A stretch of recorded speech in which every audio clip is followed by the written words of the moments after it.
Have you ever noticed all of these vaping news videos carry an air of caution, warning potential users away from trying it?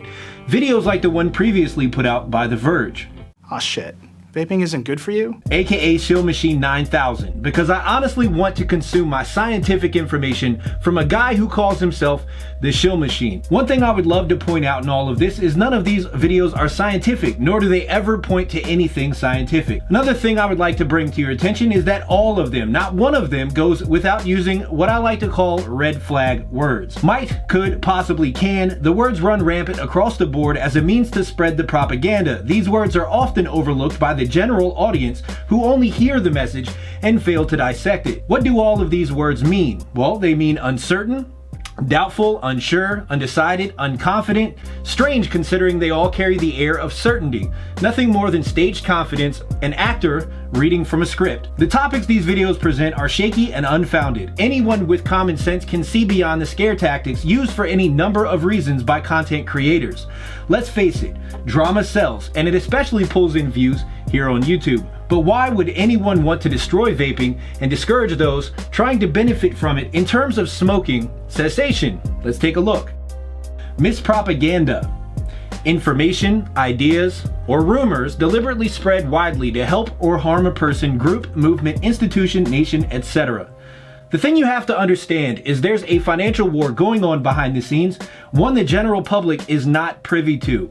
Back in the glory days of big tobacco, i.e. Philip Morris, R.J. Reynolds, Lorillard, you know, the fat cats getting fatter off the poisoning of America, ran into some trouble. So many of the sick and dying and their family members created a class action lawsuit against these companies. After being led to believe tobacco was not as dangerous, they had become addicted and were going to die from various illnesses. In an attempt to save their own behinds, these tobacco companies turned to Big Brother to save them.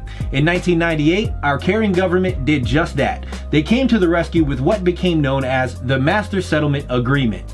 This settlement between the state attorneys general and the tobacco companies is clearly an important step in the right direction for our country.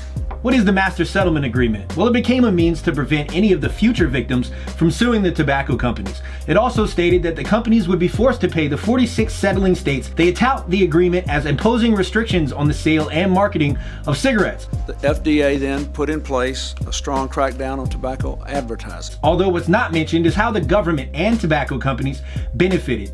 First off, no future lawsuits, meaning zero court costs, meaning nothing but profits in the foreseeable future. Of course, these companies had to figure out a way to pay these states. So what did they do?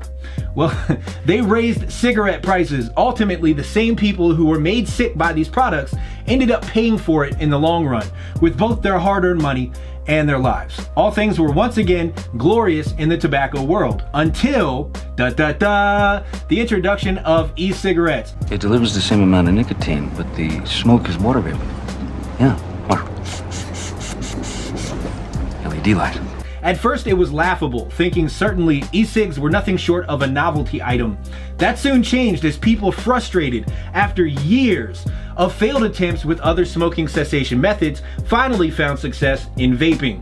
So what makes it a much more successful approach to quitting smoking than Chantix or the patch, which by the way makes you want to kill yourself, Chantix that is, behavioral therapy, going cold turkey, or any of the other bullshit that's out there?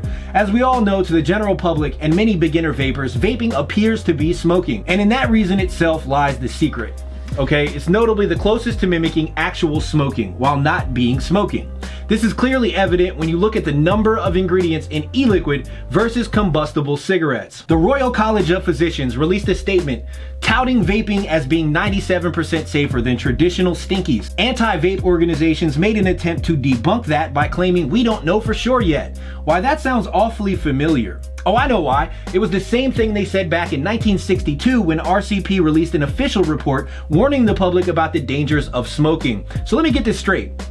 The same people who were ahead of the US government regarding cigarettes are now in support of e-cigs when the US government is not, yet the US government is ignoring their findings.